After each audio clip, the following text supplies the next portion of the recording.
నమస్కారం. ప్రతిధ్వని కార్యక్రమానికి స్వాగతం. నవ్యాంధ్ర హారం బహుళార్థ సాధక ప్రాజెక్టు పోలవరం నిర్మాణం నేడు కీలక దశలోకి అడుగుపెట్టింది. ముఖ్యమంత్రి చంద్రబాబు నాయుడు నేటి మధ్యాహ్నం భూమి పూజతో స్పిల్వే కాంక్రీట్ పనులకు శంకుస్థాపన చేశారు. ముఖ్యమంత్రితో పాటు కేంద్ర మంత్రి అశోక గజపతిరాజు, పలువురు రాష్ట్ర మంత్రులు, ప్రజాప్రతినిధులు, జలవనరుల శాఖాధికారులు, అశేష జనసందోహంతో పోలవరం ప్రాజెక్టు ప్రాంతం కళకళలాడింది. ఈ సందర్భంగా ఏర్పాటైన బహిరంగ సభలో ప్రసంగిస్తూ చంద్రబాబు కేంద్ర ప్రభుత్వం సహకారం వల్లే పోలవరం పనులు ఈ స్థాయికి వచ్చాయన్నారు. 2019 నాటికి ఈ ప్రాజెక్టును పూర్తి చేయాలన్నది రాష్ట్ర ప్రభుత్వ దృఢ సంకల్పం. మొత్తం ప్రాజెక్టు పనిని 25 విభాగాలుగా విడగొట్టి సకాలంలో పూర్తి చేయడానికి ప్రణాళికలు సిద్ధమయ్యాయి. కీలకమైన జలాశయం నుంచి అదనపు వరద నీటిని దిగువకు వదిలేందుకు స్పిల్వే గేట్లు ఏర్పాటవుతాయి. రాతి మట్టికట్ట చివరి నుంచి స్పిల్వే నిర్మాణం సాగుతుంది. దీనికి 16 మీటర్ల వెడల్పు, 20 మీటర్ల ఎత్తులో 48 గేట్లు ఏర్పాటవుతాయి. ఈ నేపథ్యంలో ఊపందుకున్న పోలవరం పనులపై ప్రతిధ్వని చర్చను చేపట్టింది. చర్చలో పాల్గొంటున్న ప్రముఖులు డాక్టర్ ముళ్లపూడి రేణుక్ గారు, తెలుగుదేశం పార్టీ అధికార ప్రతినిధి; D Ramakrishna garu, retired chief engineer; BSN Reddy garu, విశ్రాంత engineer in chief; S Vishnuvardhan Reddy garu, BJYM రాష్ట్ర అధ్యక్షులు.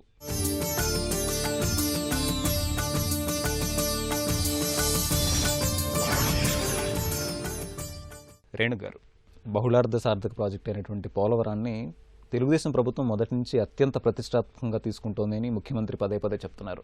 మరి ఈరోజు స్పిల్వే పనులకు శంకుస్థాపన జరిగింది. మరి ప్రభుత్వం ఎట్లాంటి సంకల్పంతో ముందుకు వెళ్ళబోతోంది? విభజన జరిగినటువంటి ఆంధ్రప్రదేశ్కి పోలవరం అనేటువంటిది ఒక జీవనాడి లాంటిది. 5 కోట్ల ప్రజలకు అది ఒక ఆశాదీపం.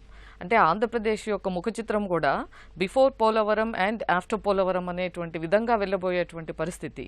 ఇటువంటి పరిస్థితుల్లో చంద్రబాబు నాయుడు గారు ముఖ్యమంత్రి అయిన తర్వాత పోలవరంకి అత్యధిక ప్రాధాన్యత ఇస్తూ అంటే అది ఒక పర్సనల్ ప్రాజెక్టుగా, చాలా ప్యాషనేట్గా, కమిట్మెంట్తో జాతీయ ప్రాజెక్ట్ అయినప్పటికీ కూడా దాన్ని రాష్ట్ర ప్రభుత్వం తరపున ప్రతి వారం కూడా పనులని ఒక పర్సూ చేస్తాం. కానీ అంటే పోలవరం ప్రాజెక్ట్ అథారిటీ వేసినప్పటి నుంచి కూడా దాన్ని చాలా పర్సనల్గా తీసుకొని మానిటర్ చేయడం జరుగుతూ ఉంది. ఏ సంకల్పంతో అయితే, లక్ష్యంతో అయితే పోలవరం మొదలు పెట్టారో, అంటే ఉదాహరణకు చూస్తే 7.2 లక్షల ఎకరాలకు సాగునీరు ఇవ్వటం అదొక ప్రధానమైనటువంటి ఉద్దేశం. అలాగే 540 గ్రామాలకు డ్రింకింగ్ వాటర్, అటు విశాఖపట్నంకి ఇండస్ట్రియల్ వాటర్ కానీ, డ్రింకింగ్ వాటర్ కానీ, అలాగే తూర్పుగోదావరి జిల్లాలో అప్లాండ్ ఏరియాకు కూడా ఇది డ్రింకింగ్ వాటర్ ఇచ్చేటువంటి ప్రాజెక్టు.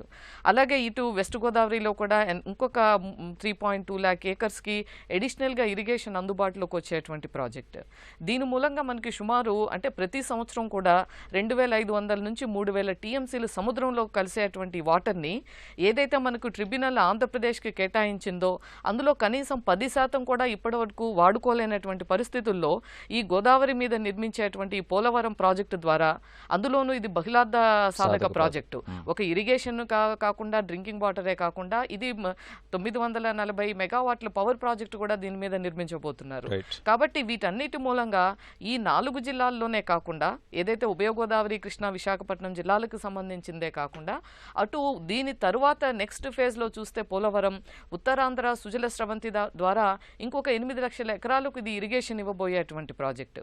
అలాగే ఇది కానీ పూర్తయినట్లయితే ఇప్పటికే మేము ఏదైతే పట్టిసీమ ద్వారా 80 టీఎంసీ ఆఫ్ వాటర్ మనం కృష్ణా డెల్టాకి ఇవ్వచ్చని చెప్తున్నామో, ఏదైతే అది మనం శ్రీశైలం నుంచి తీసుకుంటున్నటువంటి 80 టీఎంసీ ఆఫ్ వాటర్ని మనం రాయలసీమకు కానీ ఇవ్వగలిగితే, ఏదైతే గతంలో గాలేరు నగరి కానీ, హంద్రీ రివా కానీ, వెలుగొండ కానీ, తెలుగు గంగా కానీ ప్రాజెక్ట్స్ మనము సర్ప్లస్ వాటర్ మీద మనకు నిర్మించబడినటువంటి పరిస్థితి. అయితే ఇప్పుడున్నటువంటి పరిస్థితుల్లో మనం గత కొన్ని సంవత్సరాలుగా చూస్తే మరి కృష్ణానది వాటర్ని ఎక్కడా మనము వాడుకునే నికర జలాలనే వాడుకునేటువంటి పరిస్థితి లేదు. ఇటువంటి సందర్భంలో ఇంకా మనం సర్ప్లస్ నీటి పరిస్థితి మనకు కనిపించట్లేదు. కాబట్టి ఈ 80 టీఎంసీ వాటర్ని మనం శ్రీశైలం నుంచి అటు రాయలసీమకు కానీ డైవర్ట్ చేయగలిగితే, ఇప్పుడు విభజన జరిగిన తర్వాత ఉన్నటువంటి 13 జలాలలోనూ కరువు రహిత రాష్ట్రంగా చేయాలి అంటే ఇది మనకు ఒక ప్రాణనాడి లాంటిది అనేటువంటిది పోలవరం ప్రాజెక్టు. రామకృష్ణ గారు, ఈరోజు ముఖ్యమంత్రి స్పిల్వే పనులకు శంకుస్థాపన చేయడాన్ని చూసాం. మరి కరెక్ట్గా 1 సంవత్సరం నాటికి, వచ్చే డిసెంబర్ నాటికి ఈ పనులను పూర్తి చేయాలనేటువంటి లక్ష్యంతో ప్రభుత్వం ఉంది. ప్రాజెక్టు నిర్మాణంలో ఈ పనుల యొక్క ప్రాధాన్యతను మీరు ఎట్లా చూస్తారు? పోలవరం ప్రాజెక్టులో ప్రత్యేకంగా స్పిల్వే అనేది అత్యంత ముఖ్యమైన విభాగం. స్పిల్వే కన్స్ట్రక్షన్ అనేది ఆ నదిలో వచ్చే ప్రవాహాన్ని లెక్కలో తీసుకుంటారు. 500 సంవత్సరాలకి ఊహించే ఫ్లడ్ 50 lakh క్యూసెక్స్ 50 lakhs క్యూసెక్స్కి ఈ పోలవరం స్పిల్వేని డిజైన్ చేశారు. రైట్. ఈ పోలవరం ప్రాజెక్ట్ డిజైన్ చేసిన దాంట్లో కాంక్రీట్ ఐటమ్ అనేది దాదాపు 17 lakhs cubic meters. 17 lakhs cubic meters మీరు చెప్పినట్టు నెక్స్ట్ ఇయర్ ఎండింగ్ కల్లా కంప్లీట్ చేయాలి. దాన్ని కంప్లీట్ చేయాలంటే ఎంతో నాణ్యత గల ఇంజనీర్లు ఉండాలి, నాణ్యత గల కాంట్రాక్టర్స్ ఉండాలి, ఎంతో నిష్ఠాతులైన ప్రతినిధులు ఉండాలి. వీళ్ళందరూ కలిసి చేస్తే ఈ పోలవరం కాంక్రీట్ స్పిల్వే అనేది కంప్లీట్ చేస్తారు. దీనికి గేట్స్ కూడా చాలా ఇంపార్టెంట్ అనమాట. ఈ ఆసియాలోనే highest gates 48 number of gates, ఒక్కొక్కటి size 16 meters by 20 meters height అనమాట. ఈ గేట్స్ ఇంత పెద్ద గేట్స్ మన ఆసియా ఖండంలోనే ఇంత పెద్ద గేట్స్ ఇప్పుడు దాకా రాలేదు, ఇవి రాబోతున్నాయి ఈ గేట్స్. ఈ గేట్స్ కూడా చాలా పరిజ్ఞానం ఉండాలి. అది టేకప్ చేసేప్పుడు టేకప్ చేసేప్పుడు ఎంతో క్షుణ్ణంగా దగ్గరుండి వర్క్ చేయించుకోవాలని. ఇది కాంక్రీట్ స్పిల్వే తాలూకా వర్క్. స్పిల్వే తాలూకా స్పిల్ ఛానళ్ళు వచ్చిన ఫ్లడ్ అంతా స్పిల్వే ద్వారానే మళ్లించాలి. ఆ స్పిల్వే ద్వారా మళ్లించాలంటే స్పిల్వే చాలా స్ట్రాంగ్గా ఉండాలి. స్పిల్వే నిర్మాణంలో ఏమాత్రం తేడాలున్నా చాలా ఇబ్బంది అవుతుంది అనమాట. అందుకని అత్యంత ప్రాముఖ్యత సంతరించుకుంది ఈ స్పిల్వే నిర్మాణం అనేది. ఈ స్పిల్వే ఒక లెవెల్కి వచ్చిన తర్వాత మీరు చెప్పినట్టు 2018లోగా కొంత పార్షియల్ ఇరిగేషన్ బెనిఫిట్స్ కూడా ఇవ్వచ్చు అనమాట. రెడ్డి గారు, ఈరోజు స్పిల్వే శంకుస్థాపన పనుల అనంతరం ప్రభుత్వం నిర్మాణంపై దృష్టి పెట్టింది. అయితే దీన్ని కొన్ని విభాగాలుగా విభజించి చేయాలన్నటువంటి ఆలోచనతో ప్రభుత్వం ఉన్నట్టు కనిపిస్తోంది. ఇందులో భాగంగానే భారీ యంత్రాలను రప్పిస్తున్నామని చెప్పి అంటున్నారు. మొత్తం మీద యంత్రాల యొక్క ప్రాధాన్యతను కానివ్వండి, ఈ పనుల యొక్క నిర్మాణాన్ని కానివ్వండి, మీరు ఎట్లా చూస్తారు? ఈ పోలవరం ప్రాజెక్టు మొదట ఈ ఫ్లడ్ అనేది రివర్కి డైరెక్ట్గా డౌన్ స్ట్రీమ్కి రాకుండా మొత్తం రివర్ని స్పిల్వే ద్వారా డైవర్ట్ చేయడం జరుగుతుంది. వేరే డ్యామ్స్లో అయితే అక్రాస్ ద రివర్ మనం స్పిల్వే కట్టుకుంటాం. నాగార్జున సాగర్ కానీ శ్రీశైలం కానీ ఆ రివర్ మీదే మనం డ్యామ్ కట్టి ఆ డ్యామ్లో ఒక భాగంగా అంతర్భాగంగానే మనం స్పిల్వే కట్టుకొని దాని మించే కిందకి నది దిగువకి ఫ్లడ్ వస్తుంది. కానీ ఇక్కడ ఏంటంటే పోలవరం ప్రాజెక్ట్లో మనకి కింద అట్లా కట్టాలంటే కింద మనకి హార్డ్ రాక్ లేదు డౌన్ స్ట్రీమ్లో. రివర్ అంతా కూడా దాదాపు 150 మీటర్ల వరకు శాండ్ ఉంది. సో కాబట్టి మనము స్పిల్వే దానిలో కట్టే పరిస్థితి లేదు. కాబట్టి స్పిల్వే రివర్కి పక్కకి జరుపుకొని ఎక్కడైతే రైట్ సైడ్కి హార్డ్ రాక్ ఉందో మనకి ఆ రైట్ సైడ్ హార్డ్ రాక్ మీద 1 kilometer విడ్త్లో అంటే 48 గేట్లు, ఆల్మోస్ట్ 1 kilometer 50 మీటర్లతో స్పిల్వేని కట్టి 50 లక్షల క్యూసెక్లు అట్లా రివర్ మొత్తం డైవర్ట్ అవుతుంది త్రూ స్పిల్వే. డైవర్ట్ అయ్యి స్పిల్వే ద్వారా కిందకు వచ్చి డౌన్ స్ట్రీమ్లో రివర్లో కలుస్తుంది. ఇది దీనికి క్రిటికల్ పార్ట్, అంటే యూనిక్నెస్ ఆఫ్ ది ప్రాజెక్ట్ అనమాట. వేరే వాటిల్లో ఈ విధంగా ఇక్కడ చాలా అరుదుగా ఉంటుంది. సో ఇక్కడ ఏంటంటే మనకి ఈ స్పిల్వే కన్స్ట్రక్షన్ అయితే కానీ మీరు ఫ్లడ్ డైవర్ట్ చేయడానికి లేదు. ఆ స్పిల్వేలో ఇప్పుడు మనకి దాదాపు 17 లక్షల క్యూబిక్ మీటర్ల కాంక్రీట్ స్పిల్వేకి ఉంది. తర్వాత ఆ స్పిల్వే దిగువన ఏదైతే స్పిల్ ఛానల్ వచ్చి మళ్ళీ రివర్ వరకు కలుస్తుందో దానిలో ఇంకా మట్టి పని 520 లక్షల క్యూబిక్ మీటర్ల మట్టి పని ఉంది. తర్వాత 18 లక్షల క్యూబిక్ మీటర్ల కాంక్రీట్ ఉంది. రైట్. సో ఇవన్నీ కూడా మనకి ఈ ప్రభుత్వం నిర్దేశించుకున్న లక్ష్యంతో పనిచేయాలంటే భారీ యంత్రాలు అవసరం ఉంటుంది. Suppose latest take 17 lakh cubic meters of concrete for spillway. దీనికి సుమారుగా మనం నెలకు 1,50,000 cubic meterల కాంక్రీట్ వేయాల్సిన అవసరం ఉంది. Right. It was like a mini dam 1,50,000 cubic meterలు అంటే. సో ఆ విధంగా రోజుకి 6,000 cubic meterల సుమారుగా 25 వర్కింగ్ డేస్ వేసుకుంటే కూడా 6 నుంచి 8,000 cubic meterల కాంక్రీట్ వేయాల్సింది. ఇది మానవుల యంత్రాల సాయం తప్పితే, భారీ యంత్రాల సాయంతో తప్పితే మానవులతో లేబర్ సాయంతో మాత్రం చేయగలిగే వర్క్ కాదు. ఎవ్రీథింగ్ ఈజ్ కంప్యూటరైజ్డ్గా మనం చేసుకొని క్వాలిటీ కంట్రోల్ చాలా ఈజీ. ఒక్క మనిషి కూర్చొని ఎంత సిమెంట్ వేయాలి, ఎంత మెటల్ వేయాలి బై వెయిట్. సో ఇది చాలా సులభతరమైన, అంత కాంప్లెక్స్ ఏమి కాదు. భారీ యంత్రం ఎందుకు అవసరం అంటే ఈ కాంక్రీట్ ప్లేస్మెంట్ బ్యాచింగ్ ప్లాంట్ నుంచి ఈ సైట్కి మరి 1000 మీటర్ల విడ్త్లో ఉండే కాంక్రీట్ బ్లాక్స్కి 48 బ్లాకులకి కావాల్సిన సో ప్లేస్మెంట్కి కూడా transportation of concrete from బ్యాచింగ్ plant నుంచి ఇక్కడ తీసుకురావడం కూడా చాలా కష్టతరమైన పని. మామూలుగా హ్యూమన్ ఇంటర్వెన్షన్తో కానీ లేదంటే టిప్పర్లతో కానీ తెచ్చేది కాదు. సో కాబట్టి దీన్ని ట్రాన్స్పోర్టేషన్కి కానీ ప్లేస్మెంట్కి కానీ భారీ యంత్రాలను వాడడం, విదేశాల నుంచి దిగుమతి చేసుకున్న యంత్రాలను వాడడం జరుగుతుంది. తర్వాత ఈ ఇంకా బ్యాలెన్స్ ఏదైతే ఎర్త్ వర్క్ ఉందో స్పిల్ ఛానల్లో 520 క్యూబిక్ మీటర్ల ఎర్త్ వర్క్ ఉంది. దాదాపు రోజుకి ఇంకా 2 లక్షల క్యూబిక్ మీటర్లు పనిచేయాల్సిన అవసరం ఉంది. ఈ డిసెంబర్లోగా 2 లక్షల క్యూబిక్ మీటర్ల పర్ డే ఎర్త్ వర్క్ చేయాలి. దానిలో మళ్ళీ 18 lakhs క్యూబిక్ మీటర్ల కాంక్రీట్ ఉంది.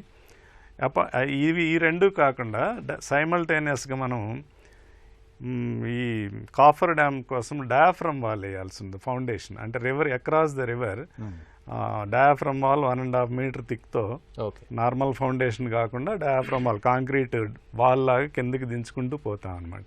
Almost more than 100 meters. ఇవన్నీ కూడా క్రిటికల్ పార్ట్స్. వీటికి అత్యాధునికమైన యంత్రాలతోనే మనకి చేయడం సాధ్యం అవుతుంది. విష్ణువర్ధన్ రెడ్డి గారు, ఈరోజు ప్రభుత్వం ప్రతిష్టాత్మకంగా భావిస్తున్నటువంటి పోలవరానికి కేంద్రం ముఖ్యంగా ప్రధానమంత్రి అన్ని విధాలా సహకరిస్తున్నారని చెప్పేసి చంద్రబాబు నాయుడు గారు చెప్తున్నారు. మరి జాతీయ ప్రాజెక్టు అయినటువంటి పోలవరం అంశంలో కేంద్ర ప్రభుత్వం ఎలా వ్యవహరిస్తోంది? భారతీయ జనతా పార్టీ ఎన్నికల ప్రధాన మేనిఫెస్టోలో భాగంగా ఈ దేశంలో ఒక కీలకమైనటువంటి ప్రామిస్లో పోలవరం ప్రాజెక్టు. దానికోసం ఏంటంటే గత అనేక దశాబ్దాల కళ అయినటువంటి ఈ పోలవరానికి సంబంధించి ఇప్పటిదాకా ఎందుకు రాష్ట్ర ప్రభుత్వాలు ప్రయత్నం చేసిన పూర్తి కాలేదంటే పక్కనున్న రాష్ట్రాలతో ఉన్నటువంటి ఇబ్బందులు కానీ వీటికి సంబంధించి ప్రధానంగా ఏంటంటే ప్రాజెక్టు విషయంలో అన్ని రకాల చర్యలు తీసుకున్నారు. కానీ ప్రాజెక్టు నిర్మాణం జరిగితే పక్క రాష్ట్రాల ఇబ్బందులు మాత్రం దృష్టిలో పెట్టుకోకుండా దీని మీద కొంత ముందుకు వెళ్ళడం జరిగింది. దాని కారణంగా ఒరిస్సా కావచ్చు లేదా మొన్న తెలంగాణ ఏర్పడిన తర్వాత ఇబ్బందులు కానీ మనం గమనించాం. దీన్ని దృష్టిలో పెట్టుకొని ప్రధానమంత్రి గారు మొట్టమొదటి క్యాబినెట్లోనే ఈ దేశంలో ఆయన ప్రధానమంత్రి అయిన తర్వాత తీసుకున్నటువంటి కీలకమైన ఒక 10 నిర్ణయాల్లో పోలవరం ప్రాజెక్టు అంటే దీని ప్రాధాన్యతను మనం గుర్తించవచ్చు. ఈ ముంపు మండలాలు ఏవైతే ఉన్నాయో ఆ ముంపు మండలాలను మనం ఆర్డినెన్స్ తీసుకొచ్చి దీంట్లో కలపడం అనేటువంటిది ప్రాజెక్టును పూర్తి కావడానికి ఇది ప్రధానమైనటువంటి తొలిమెట్టుగా నేను భావిస్తున్నాను. అందుకే మనం ప్రధానమంత్రి యొక్క ప్రాజెక్టు పట్ల చిత్తశుద్ధి ఉందండి. రెండోది 100 కోట్లు బడ్జెట్లో కేటాయింపును అనేక రాజకీయ విమర్శలు వచ్చినాయి. ఈరోజు దానికి సంబంధించి కూడా కేంద్ర ప్రభుత్వం చాలా సందర్భాల్లో చెప్పింది మాకు ఇది ప్రాధాన్యత ప్రాజెక్టు. కారణం ఏంటంటే కేంద్ర ప్రభుత్వం చెప్పేదానికి కూడా కీలకంగా 2 రాష్ట్రాలకు నీళ్ళు ఇవ్వచ్చు, ఆంధ్రప్రదేశ్తో కలిపితే 3 రాష్ట్రాలకు ఉపయోగపడేటువంటిది. ప్రధానంగా పారిశ్రామికంగా దాదాపు 23.44 మెగావాట్ల విద్యుత్తు టీఎంసీల వాటర్ను మనం విశాఖపట్నం ఇండస్ట్రియల్కు మనం ఇచ్చేదానికి అవకాశం ఉంది. దాని కారణంగా ఉద్యోగాలు వచ్చే అవకాశం ఉంది. పారిశ్రామికంగా ఈ ప్రాంతం అభివృద్ధి చెందితే రెవెన్యూ జనరేట్ అయ్యే అవకాశం ఉంది. ఇంటర్లింకేజ్ ఏంటంటే ఆంధ్రప్రదేశ్ భవిష్యత్తు ప్రత్యక్షంగా పరోక్షంగా దీని మీద ఆధారపడింది అనేటువంటి విషయాన్ని భారత ప్రభుత్వం కానీ ప్రధానమంత్రి కానీ గుర్తించినటువంటి విషయాన్ని మనం ఇక్కడ గమనించవచ్చు.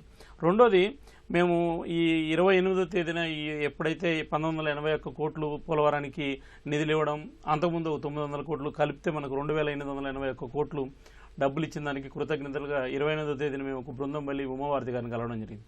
ఆమె చెప్పింది ఏంటంటే స్ట్రైట్ అవే నేను ప్రతి 3 నెలలకు ఒకసారి నేను ఈ పోలవరం మీద సమీక్షించాలనుకుంటున్నాను. ఎటు తిరిగి 2019 టార్గెట్ ఏదైతే రాష్ట్ర ప్రభుత్వం పెట్టుకుందో దానికి మా సహకారం ఉంటుంది.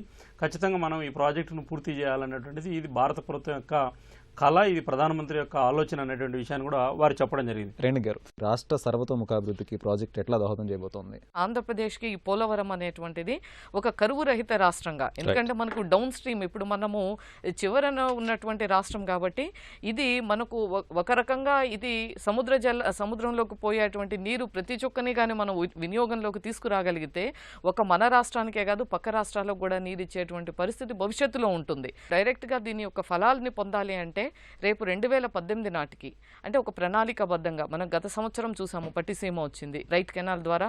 అప్పటికి ఏదైతే ల్యాండ్ ఎక్విజిషన్లో ఉన్నటువంటి పెండింగ్ కేసెస్ అన్నిటిని కూడా క్లియర్ చేయటం మూలంగా మనకి రైట్ కెనాల్ని వెంటనే వినియోగంలోకి తీసుకురాగలిగాము. దాని మూలంగా కృష్ణా డెల్టాకి నీరు ఇవ్వగలిగాము. ఈరోజు మనం లెఫ్ట్ కెనాల్ని 2017 ఆగస్టు సెప్టెంబర్ నాటికి లెఫ్ట్ కెనాల్ కంప్లీట్ చేయాలనుకుంటున్నాము. అలాగే ఇప్పుడు మనం పురుషోత్తపట్నం దగ్గర ఇంకొక లిఫ్ట్ ఇరిగేషన్ స్కీమ్ కూడా ప్లాన్ చేస్తూ ఉన్నారు. అంటే దీని యొక్క ఫలాలు కొంత 1 సంవత్సరం 2 సంవత్సరాలు ఒకవేళ లేట్ అయినట్లయితే ఈలోగానే ఆ యొక్క జలాలని ఆ ఫలాలని మనం ఇవ్వటం ద్వారా ఏదైతే దాని మీద లిఫ్ట్స్ మీద పెట్టేటువంటి ఖర్చుని మనము ఒక క్రాప్లోనే మనము దాన్ని అధిగమించవచ్చు అనేటువంటి ఒక వినూత్నమైనటువంటి ఆలోచనతో పెట్టిందే పట్టిసీమ. ఇవాళ పట్టిసీమకు ఖర్చు పెట్టింది 1300 కోట్లు, కానీ 2 సీజన్స్లో మనము పంటని కాపాడగలిగాము. సుమారు 4000 కోట్ల రూపాయల పంటని కాపాడుకోగలిగాము. డ్రింకింగ్ వాటర్ ప్రాబ్లం లేకుండా చేసుకోగలిగాము.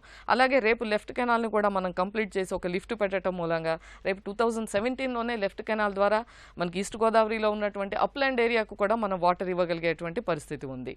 దాంతో పాటుగా ఇండస్ట్రియల్ వాటర్ ఒక 23 TMC ఆఫ్ వాటర్ మన విశాఖపట్నంకి drinking water along with industrial water ఇవ్వటం ఉండటం మూలంగా అక్కడ మనకి ఎప్పుడైతే ఇదంతా ఇంటర్లింక్డ్, ఎట్లా ఒకసారి ఒక ఎకనామిక్ ఒక ఆర్థిక అభివృద్ధి రావాలి అంటే వ్యవసాయం ఉండాలి, అక్కడ పరిశ్రమలు రావాలి, పెట్టుబడులు రావాలి, పారిశ్రామిక ప్రగతి రావాలి.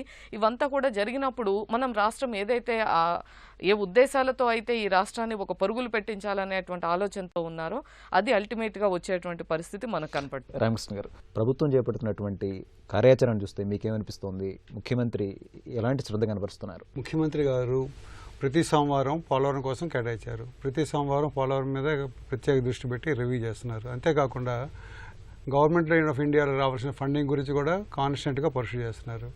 అది ఒక పార్ట్. రెండో పార్ట్ ఏంటంటే ప్రాజెక్టులో కన్స్ట్రక్షన్ పార్ట్ కూడా చాలా కీలక నిర్ణయాలు తీసుకొని మంచి మంచి ఎక్స్పర్ట్స్ని పెడుతున్నారు. గేట్స్ ఉందనుకోండి, ఫర్ ఎగ్జాంపుల్ కన్నాయనాడు అని చెప్పి ఒక రిటైర్డ్ ఇంజనీర్, గేట్స్ ఎక్స్పర్ట్, ఆయన గేట్స్ కోసం ఎక్స్క్లూజివ్గా డైవర్ట్ చేశారన్నమాట. అలాగే ఇప్పుడు కన్స్ట్రక్షన్లో కూడా ఇక్కడ ఉన్న స్టాఫ్, ఇంకా డెడికేటెడ్ స్టాఫ్ కూడా ఇంకా ఇవ్వాలన్నమాట. ఇప్పుడు ఉన్న ఇంజనీరింగ్ చీఫ్, స్టేట్కి అందరికీ ఇంజనీరింగ్ చీఫ్ ఆయనే, ఎక్స్క్లూజివ్గా ఒక ఇంజనీరింగ్ చీఫ్ని పెట్టాలి. అలాగే క్వాలిటీ కంట్రోలింగ్ కూడా ఎక్స్క్లూజివ్ ఒక చీఫ్ ఇంజనీర్ ఉండాలి. క్వాలిటీ కంట్రోల్ సూపరింటెండెంట్ ఇంజనీర్స్ కూడా ఎక్స్క్లూజివ్ ఉంటే ఇంకా ప్రాజెక్ట్ చాలా ఇంకా పరిగెత్తుంది. గ్రీన్ ట్రిబ్యునల్లో మన ఒరిస్సా, తెలంగాణ అండ్ ఛత్తీస్గఢ్ కేసులు వేశారు, ఏపీ నుంచి కూడా కేసులు వేశారు. గ్రీన్ ట్రిబ్యునల్లో చాలా ఆర్డర్స్ వస్తే మనం చాలా సీరియస్గా ఇంప్లిమెంట్ చేయాలన్నమాట వాటిని. కాబట్టి గ్రీన్ ట్రిబ్యునల్ కేసులు పర్సూ చేయడానికి కూడా ఒక డెడికేటెడ్ ఒక ఆఫీసర్ని డిప్యూటీ చేస్తే చాలా మంచిది అన్నమాట. ఎందుకంటే ఏమాత్రం నిర్లక్ష్యం చేసినా, ఏమాత్రం స్టే వచ్చినా సరే ఇంత పెద్ద లక్ష్యం కూడా నీరు గారిపోతుంది అనమాట. దానికోసం ముఖ్యమంత్రి గారు ప్రత్యేకమైన శ్రద్ధ చూపించాలి. దాంతోపాటు R&R కూడా, ఇంకా R&R కూడా 54,000 ఎకరాలు ఇంకా యాక్వైర్ చేయాలి, రీహాబిలిటేషన్ సెంటర్స్ కట్టాలి, వాటికి కూడా ఎక్స్క్లూజివ్గా కాన్సన్ట్రేషన్ పే చేయాలన్నమాట. అలా చేస్తేనే మనం ప్రాజెక్ట్ని 2018 నాటికి కంప్లీట్ చేసి నీరు నిల్వ చేసుకునే పరిస్థితులు ఉంటాయన్నమాట. దీనికి గాను ముఖ్యమంత్రి గారు విపరీతమైన కృషి చేస్తున్నారు. దాంట్లో ఎలాంటి తేడా లేదు. డెఫినెట్గా మనం అచీవ్ అవుతాం. రెడ్డి గారు, పోలవరంలో దాదాపు 262 గ్రామాలు ముంపు గురవుతాయనేటువంటి అంచనా మనకు వినిపిస్తోంది. మరి ఈ నేపథ్యంలో నిర్వాసితుల అంశంలో ప్రభుత్వం ఎట్లాంటి చర్యలు చేపట్టాలి? ప్రధాన ఇప్పుడు డ్యామ్ వర్క్స్ ఎంత ముఖ్యం, అంతకంటే కూడా ఎక్కువ ముఖ్యమైనవి మన నిర్వాసులకు సంబంధించిన పనులు. ఎందుకంటే మనం డ్యామ్ కట్టిన తర్వాత వాళ్ళకి గనక పునరావాసం కానీ ఆల్టర్నేటివ్ మనం సైట్స్ కన్స్ట్రక్షన్, ఆ పునరావాస కేంద్రాల కన్స్ట్రక్షన్ వాళ్ళకి ఎక్కడ కావాలి కేంద్రాలు, వాళ్ళ ఛాయిస్ అడగడము, ఆ ఛాయిస్ ప్రకారం వాళ్ళకి ల్యాండ్ ఐడెంటిఫై చేసి వీటిని కట్టడం, దానికి తగిన నిధులు, మళ్ళీ వీళ్ళ ల్యాండ్స్ ఎక్వైర్ చేయడానికి తగిన నిధులు, వీటికి కూడా సైమల్టేనియస్గా ప్రభుత్వం ప్రాధాన్యత ఇచ్చి ఈ కేంద్ర ప్రభుత్వ సహకారంతో కానివ్వండి, ఈ చట్టంలో ఏదైతే వాళ్ళకి ఏ అంశాలు ఇవ్వాల్సిన అవసరం ఉందో, ఇప్పుడు ల్యాండ్ లేని పూర్ పీపుల్ ఉంటారు, అంటే వ్యవసాయ ఆధారంగా అని కూలి పని చేసుకున్నాం, వాళ్ళకందరికి కూడా ఇన్ని రోజుల కూలీ ఇవ్వాల్సిన అవసరం ఉందన్నమాట. దానికి తగ్గట్టుగా బయటికి తీసుకొచ్చినప్పుడు ఇన్ని నెలలు వాళ్ళు ఏంటంటే ఆల్టర్నేటివ్ ఉపాధి పొందే వరకు, వాళ్ళు స్టెబిలైజ్ అయ్యే వరకు వాళ్ళకి ఇట్లాంటి నిధులన్నీ కూడా చట్టంలో పొందుపరచబడి, ల్యాండ్ ఎక్విజిషన్ యూనిట్స్ కానివ్వండి, ఈ ఆల్టర్నేట్ పునరావాస కేంద్రాల కన్స్ట్రక్షన్, దానికి సంబంధించి infrastructure, housing, drinking water, roads, ఈ ఎలక్ట్రిసిటీ, ఇవన్నీ కూడా మరి వీటన్నిటి కల్పించి వీళ్ళందరిలో కాన్ఫిడెన్స్ క్రియేట్ చేసి మేము ఇక్కడికి వచ్చి కూడా మేము బ్రతకగలము, మా ఊరు వదిలేసినా కూడా. ఎందుకంటే సొంత ఊరు వదిలేయడం, బయటికి రావడం అనేది నోబడీ కెన్, అది ఆ ఎమోషనల్ దాన్ని ఎవరు చేయలేరు. కానీ but and it becomes inevitable. వాళ్ళకి ఆ బాధ అనేది మినిమైజ్ చేసి దానికంటే మనం ఉన్న ఇంటికంటే మనం ఉన్న దీనికంటే కూడా బెటర్ ఆల్టర్నేటివ్ మనం ఉంది అనే ఒక వాళ్ళకి భావన తీసుకొచ్చి వాళ్ళ కనుక చేయగలిగితే that it self is excellent. Vishnuvardhan Reddy గారు, ఇటు అనుమతుల విషయం దగ్గర నుంచి ఆర్థిక సాయం వరకు కేంద్రం స్పందించాల్సినటువంటి పరిస్థితి ఉందని కూడా గుర్తు చేస్తున్నారు. మరి ఈ నేపథ్యంలో పోలవరం అంశంలో కేంద్ర రాష్ట్రాల మధ్య ఎట్లాంటి సమన్వయం సహకారం అవసరం అంటారు? కేంద్ర ప్రభుత్వం దీనికి సంబంధించిన విషయంలో ఒక మేజర్ పెద్దన్న పాత్ర పోషిస్తున్న దానికి ఉదాహరణలు ఏంటంటే, ఈ 2013 అంచనాల ప్రకారం 16,000 కోట్ల రూపాయల ప్రాజెక్టు. అది మనం 2013 టెండర్లు వేసినప్పటికీ, లేకపోతే ఆ ఒప్పందాలు కుదిరినప్పటికీ అంత ఉంటే 2016 పూర్తయ్యే సమయానికి ఆ ప్రాజెక్టు వ్యయం 32,000 కోట్లు అయింది. దీంట్లో ఇప్పటిదాకా పెద్దలు రెడ్డి గారు కానీ లేదా రామకృష్ణ గారు కానీ చెప్పినటువంటి అంశాలు కీలకంగా, ఒక రాష్ట్ర ప్రభుత్వం వైపు నుంచి కూడా కొన్ని అంశాలు చాలా కీలకంగా దీంట్లో చేయాల్సిన పనులు ఉన్నాయి. అట్ ద సేమ్ టైం అప్పుడే కేంద్ర ప్రభుత్వం దీనికి చొరవ చూపగలుగుతాయి. ఎందుకు కేంద్ర ప్రభుత్వం దీని మీద ఇంకా పర్టికులర్గా సహకరిస్తుంది, దీని మీద లక్ష్యంతో ముందుకెళ్తుంది అనేటువంటిది ఎగ్జాంపుల్ చెప్పాలంటే, ఎక్కడ జాతీయ ప్రాజెక్ట్ నిర్మాణం జరిగినా కూడా రాష్ట్ర ప్రభుత్వం నిర్వహణ చేసేటువంటి పరిస్థితి ఉండదు. ఎందుకంటే కేంద్రమే నిర్వహణ చేస్తుంది. అందులో కూడా 90% కేంద్ర ప్రభుత్వం భరిస్తుంది, 10% రాష్ట్ర ప్రభుత్వాలు భరించాలి. ప్రత్యేకంగా ఆంధ్రప్రదేశ్కి వచ్చేందుకు విభజన బిల్లులో ఇచ్చినటువంటి హామీల మేరకు ఈ 10% కూడా రాష్ట్ర ప్రభుత్వం ఆర్థిక లోటు ఉంది కాబట్టి కేంద్ర ప్రభుత్వం తీసుకోవడం జరిగింది. అంటే 100% కేంద్ర ప్రభుత్వం నిధులు ఇచ్చి ప్రాజెక్ట్ ఆల్రెడీ ప్రారంభ దశలో ఉంది కాబట్టి దీన్ని మళ్ళీ కేంద్రం తీసుకొని మళ్ళీ టెండర్లు పిలిచి ఈ రకంగా డిలే అనేది ప్రాజెక్ట్ కాకూడదనే ఉద్దేశంతో కేంద్రం సహకారం అందించడంలో ప్రధానమైన లక్ష్యం ఏంటంటే ఎగ్జిస్టింగ్ కాంట్రాక్టర్కి ఇవ్వడం, దాని పర్యవేక్షకను కేంద్ర ప్రభుత్వం కూడా చూడడం అనేటువంటిది ఈరోజు జరుగుతుంది. అయితే ఇక్కడ ఒక కీలకమైనటువంటి అంశం ఏంటంటే, ఇప్పటిదాకా భూ నిర్వాసితుల సమస్య కీలకమైనది. ఇది కేంద్ర ప్రభుత్వం జోక్యం చేసుకోలేదు. ఖచ్చితంగా రాష్ట్ర ప్రభుత్వాలు భూసేకరణ అనేటువంటిది రాష్ట్ర ప్రభుత్వ పరిధిలోకి సంబంధించిన అంశం. దీని మీద కొంత దృష్టి పెట్టాలా, దీని ఏదైతే చిన్న చిన్న సమస్యలు ఏమైనా దాన్ని పరిష్కరించాల్సిన అవసరం ఉంది. రెండోది, నా దృష్టిలో ఏంటంటే, చాలామంది భారతదేశంలోనే అత్యున్నతమైనటువంటి నిష్ణాతులు సాగునీటి రంగానికి సంబంధించిన నిపుణులు కానీ ఇంజనీర్లు కానీ మన దగ్గర ఉన్నారు. వీళ్ళందరితోటి కూడా ఈరోజు ఒక సాంకేతిక కమిటీని, ఒక అడ్వైజరీ బోర్డుని ఏర్పాటు చేయాల్సిన అవసరం ఉంది.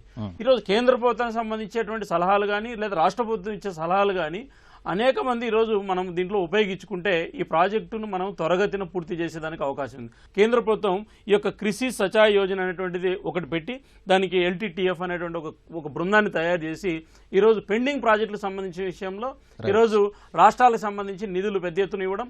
రెండోది, కేంద్ర ప్రభుత్వమే బ్యాంకుల ద్వారా నిధులు తీసుకొని ఆ నిధులను కేంద్ర ప్రభుత్వమే చెల్లించి, అసలు ఎక్కడ జరగలేదు ఇప్పటిదాకా, కేంద్రమే నిధులు చెల్లించి రాష్ట్రాలకు ఇచ్చేటువంటిది కేంద్ర ప్రభుత్వం దగ్గర సరైనటువంటి నిధులు లేకపోయినా కూడా ఈరోజు ఈ ప్రాజెక్టుల మీద దాని ప్రభావం పడకూడదు అనేటువంటిది కేంద్రం సహకారం ఇస్తుంది. రాష్ట్రం నలుమూల నుంచి తరలివచ్చిన రైతులు, ప్రజల నడుమ పోలవరం ప్రాజెక్టు స్పిల్వే పనుల ప్రారంభం వేడుకలా సాగింది. ప్రాజెక్టు నిర్వాసితులకు పూర్తిస్థాయి ప్యాకేజీ హామీ దక్కింది. ఇది నేటి ప్రతిధ్వని. నమస్కారం.